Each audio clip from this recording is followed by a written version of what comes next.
traducteur traduisait, Yann Vark-Thorel, il n'y en a pas deux comme lui. Le Rennais a commencé à étudier le chinois adolescent avant de l'étudier au Langzhou à Paris, puis il a vécu en Chine avant de s'installer à Nantes.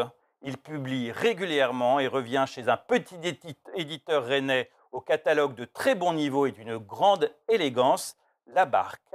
Bonjour Yann Vark-Thorel. Bonjour Nicolas. Comment devient-on traducteur non seulement français-chinois, ça, bon, ok, mais français, chinois et, c'est quand même beaucoup plus rare, breton-chinois. Euh, j'ai commencé à, je n'ai commencé à traduire que quand je me suis trouvé entre ces trois langues. C'est-à-dire que quand j'étudiais le chinois, je n'avais qu'une chose à faire, c'était d'explorer avec félicité la littérature, la langue, l'histoire de la Chine et d'aller vers. C'était très facile.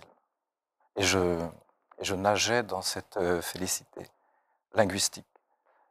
Et puis, c'est en ayant appris le chinois au Langzhou, à Paris, que j'ai découvert que le breton existait, ce que j'ignorais, et Oui, parce que ce n'est surtout... pas une langue que vous a transmise vos parents, c'est une langue que vous avez découverte. Oui, ouais, que j'ai découvert justement voilà, à Paris.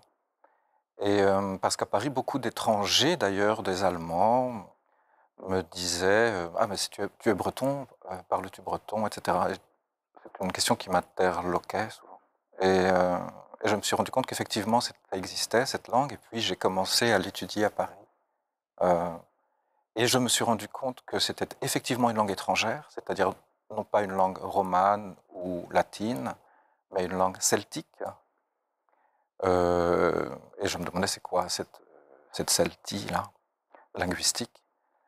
Et effectivement, c'était une langue qui m'était totalement étrangère et qui était parlée à 100 km de chez moi. Donc ça a été un retournement pour moi. C'est-à-dire, mais qu'est-ce que tu fais à étudier les langues d'Extrême-Orient alors que à côté de chez toi, tu ne connais pas ce qui t'est proche et qui est étranger tout de même. Alors, pour en revenir à vos deux derniers ouvrages, vous êtes pris d'affection pour le célèbre poète, essayiste, romancier contemporain qui est Gu Cheng, que vous avez traduit. Alors, comment l'avez-vous découvert?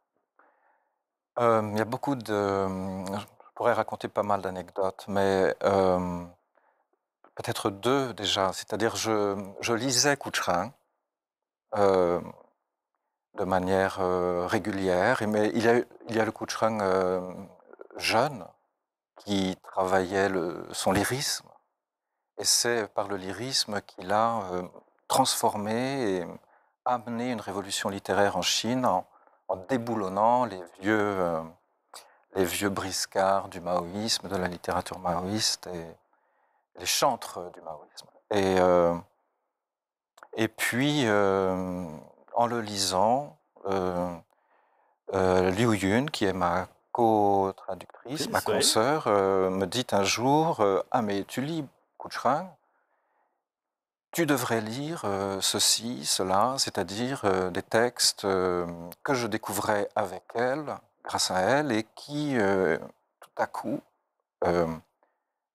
ont éveillé quelque chose que je n'avais jamais ressenti en lisant de la poésie. C'est quoi cet intérêt alors? Qu'est-ce que ça a éveillé en vous? Je lisais là en chinois des choses que je n'avais jamais lues en aucune poésie autre occidentale. Alors, définissez en quelques mots, qu'est-ce que c'est? C'est difficile de définir. Ouais, mais c'est fondamental, ça, dites-nous.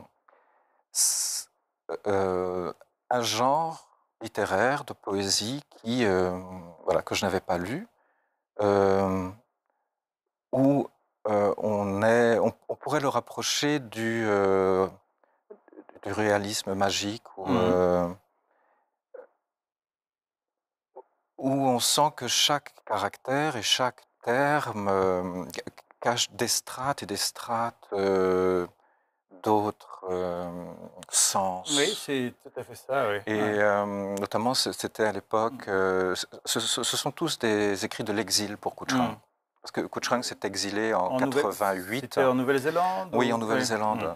Il a été invité comme lecteur et chercheur universitaire, et puis voilà, il est resté dans l'exil, et il a écrit dans l'exil, Nouvelle-Zélande et en Allemagne. Il a beaucoup vécu en Mais c'est Allemagne. là-bas qu'il a donc écrit les illustres contes illustrés de l'île aux eaux tumultueuses, avec les illustrations au stylo à billes qu'il a Ouais, réalisées par lui-même. ouais. Alors, je vous propose, Yann Var, qu'on en lise chacun un passage pour peut-être donner le sentiment à nos lecteurs, à vos lecteurs et à nos téléspectateurs de ce mystère poétique chinois.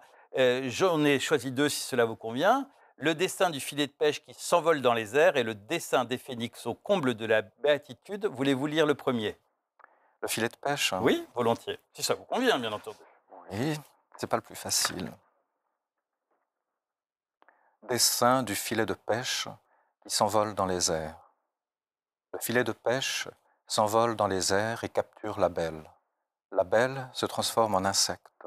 Le filet se transforme en vieil aigle.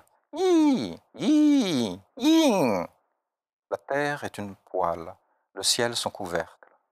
Quand ciel et terre ensemble forment un mets, à quoi bon distinguer les petits mets des gros mets, ceux frits à feu vif de ceux mélangés froids, ceux coupés en julienne de ceux coupés en mirepoix.